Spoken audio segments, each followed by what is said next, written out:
love this.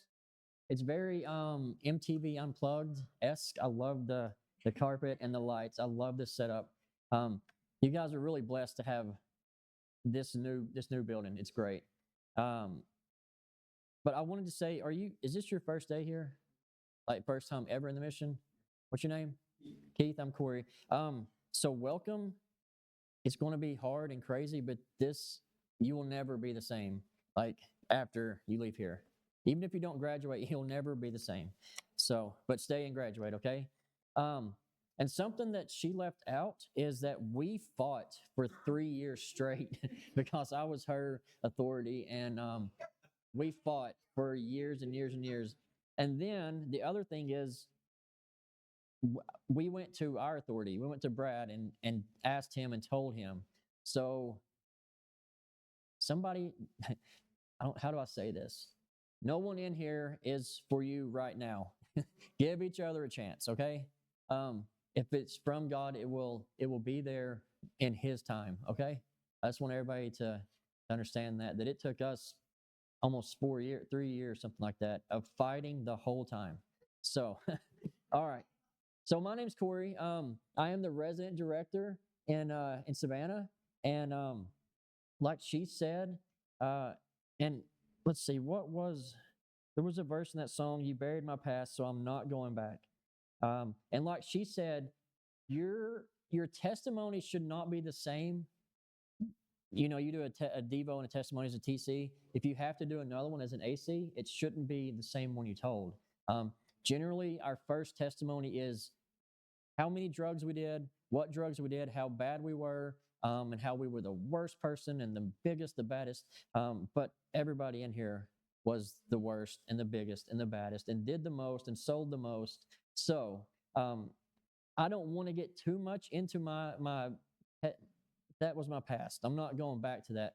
But the short version of it is, I grew up in a very, very good house.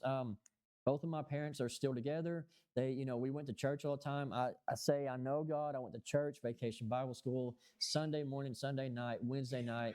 So I started using drugs when I was 15. Just so you know, my drugs of choice were opiates, and then heroin and meth. That's what I did. But I was never abused. There was never any type of abuse, physical, emotional, nothing like that. I never had any trauma. I had the perfect life, so I had no reason to do drugs. I always wanted a reason that I could say, this happened, so that's why I started using.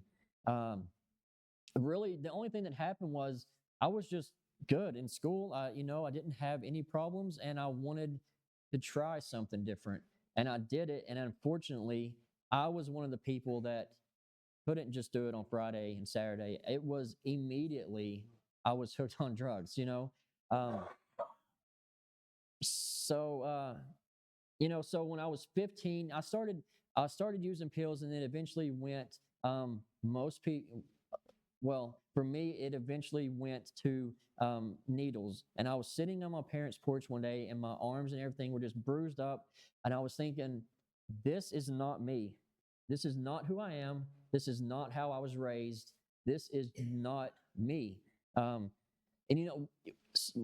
we want to compare. I would always look at people, and I don't know if you all have felt this. I would be in a hotel room or a house or whatever, and be doing the same thing that those people were doing, but think, I'm not like these people.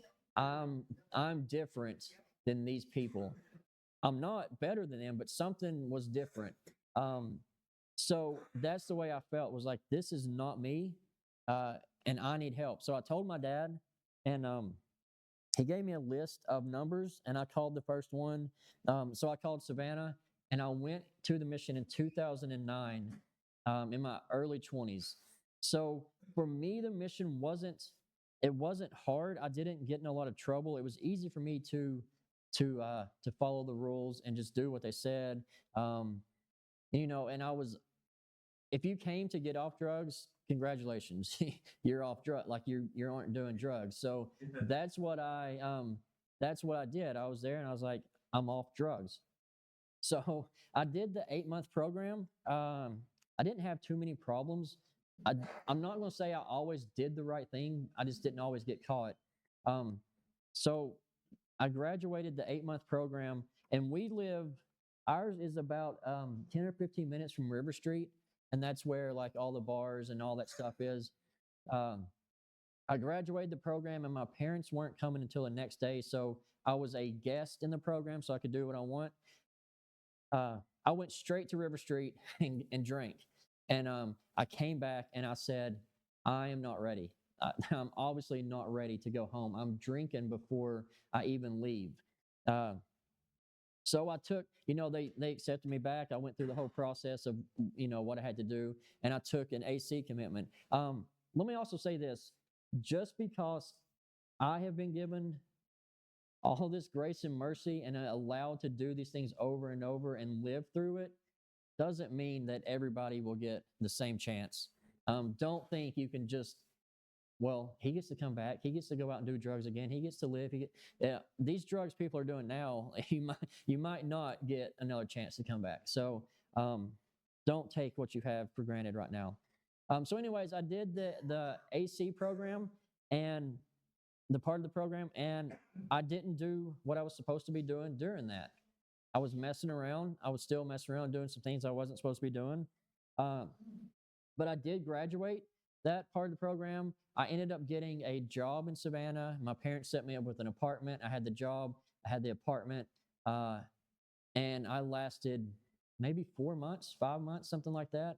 Um, and for me, and I think it's true of most repeaters and most people that go out and they say, I was doing okay for a while. What they mean is I wasn't doing drugs. Like, I was doing okay, but I wasn't doing what God had for me to do, you know. Um, but so eventually I went from doing okay, doing the right thing to, well, I'm going to drink because drinking isn't my problem. It never was my problem. Um, and that lasted a few days. But when you go to a bar, everything else is there. So, if I was very, very quickly doing pills again. I started selling pills, and then in no time, I was in some type, and I don't know why, but I was in some type of sting where the it was one of those things where you say, they come, it's undercover cops, and you say the certain word, and then all of a sudden, vans and trucks and ski masks and shotguns are pointed at you. That's what happened, and so I went to jail for a while, and then came back to the mission. I was out for maybe 6 months. So I came back to the mission in 2000 and I think 10, maybe the end of 2010, and I ended up doing 2 years. So I stayed and did some of ARD, and so this time I thought, well, I did longer than I did last time, so I'm good to go. Um, so I broke my commitment, which obviously wasn't the right thing to do. I wasn't ready to go. I broke my commitment. So I went back to Knoxville, and this was 2013 when I went back. Um, so I ended up I did okay. I did okay for a while. I had a job. I had a relationship. We were going to church, but I was drinking. I wasn't doing drugs, but I was paying bills. I had a truck. I had an apartment. I had everything that you're supposed to have. Everything that looks good. Uh, but that didn't last very long at all. The day this girl said, "I'm not happy," I said, "Well, I'm not either." And then I went and got high. I mean, immediately went and got high. Nothing had changed. Nothing in me had changed. Um, so I don't know if this is the right time to say it, but the mission provides you with tools. And the way I've said it before in my devos, like if we all went to we all went to the gym, and we were going there to improve our bodies, get stronger, look better. But some of you all just went to the sauna. Some of you all just went to the tanning bed. And then after 8 months, some of us have gained 20 pounds of muscle and some of us have gained a tan. Um, you can't blame the gym. All of the tools and everything were there. You just didn't use them. Um, all of the tools are here for you to use. You cannot blame anyone around you or mission teams if it's not working because everything is here for you. You just have to use it. You have to use the tools provided. Uh, so uh, so 2013, all that happened, and for the next 5 or 6 years, I just ran the streets again. Like nothing had ever changed. And when I told you your life will never be the same, the one thing that changed was it was not fun anymore. It was never it was never fun again. It was never There was never a length or a period of time where getting high was fun. It went straight back to um, the bad part of addiction. And it went straight to that, and that lasted for years. So I went in and out of Savannah again for um, if, Patty, or I forget her name, but one of them, I met him at a banquet, and they said, "Oh, you're Corey. I see your name on the Manning board all the time. You're coming in and out, in and out." And that's what happened. There were times, like in the month, I was there 2 or 3 times, um, because I would just go when I didn't have anywhere else to go, and I would leave because I knew I had someone to pick me up. Uh, but I eventually called back to Savannah, and Brad said, "You're not coming back here. Like you're not coming back here. You need to call Florida." So I called Florida, and I went to Sunrise. I went to Sunrise with the intention of doing enough to get back to Savannah, where I was comfortable. Um, and even in Florida, and I'm telling you guys all this because at the end of this, I want to get to kind of what it means to be staff, and how staff, we didn't go to school for it, like we are still figuring it out. But so I went to Florida, and even there, I left a few times. I, you know, I'm ashamed to say this, but it was during COVID, and we got a stimulus check, so that didn't help. But there were we were talking about the other night when we were out to eat. I think that 2 times the cops brought me back to the mission. Um, Once without a shoe on, and once like I came back and was just so out of my mind. I was like hiding under desk in the office while the cop talked to Victor and Marion and everybody. Um, but God had his hand on me in that because it was during COVID, and they weren't taking people to jail really. They were trying everything to get people to keep them out of jail. So they took me back to the mission. Cops were taking me to the mission. Um, and the mission was letting me stay. Like they would just accept me back, And Victor has videos of me one night when I came back that I told him I don't even want to see it, because I have seen it. I know how bad I was. I don't want to see who I can be or what I was doing. Um, so I did all of that, and when I was in the mission in Fort Lauderdale, there was one time, and it was like Mary Beth was saying, I was laying. I forget how the rooms are named or numbered, but I think it's like S1 or S2 or something. And I told God, okay, I surrender. Like I give it up. E- Everything I have is yours. Use me however you need to use me. But I remember telling him, it's like maybe an acre or something down there fenced in. And I was thinking, I don't have anything. What do you want from me? How are you going to use me in this acre of land? What am I going to do? But I gave it up, and it got easier. When I surrendered everything, it got easier. It wasn't perfect. I still got in trouble. I still broke rules, but it was something changed when I said I surrendered and meant it. Uh, so I finished, I did overseer and all that down there. Um, and that's where I met Mary Beth.